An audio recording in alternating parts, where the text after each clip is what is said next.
ప్రియులారా, ఎవరైనా ఎంత ఘోర పాపి అయినా సరే ఆ తలుపు లోపలికి వచ్చి ఎవ్వరు అడ్డుకోరు, వచ్చి యేసుక్రీస్తు రక్తంలో కడగబడితే వారందరికీ కూడా ఆయన నిత్య జీవాన్ని ఇస్తానన్నాడు. తలుపు తీయబడింది. ఈరోజు ఏదో ఒక రోజు ప్రభు తలుపు వేసేస్తాడు.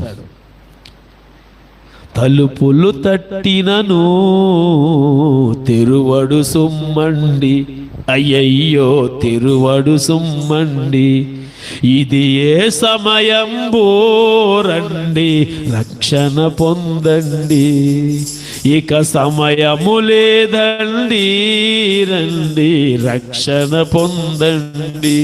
తలుపులు తట్టినా ఆయన తీయడు. అక్రమం చేయవారులారా మీరెవరో నాకు తెలీదు, పొండి అవతలకు అంటాడు. దేని స్తోత్రం. ఈ మనుషుడు దేవుడు ఎప్పుడు పొమ్మంటే ఈ మనుషుడు చూడలేదు. ఆ రోజు నిజంగా ఒక అతను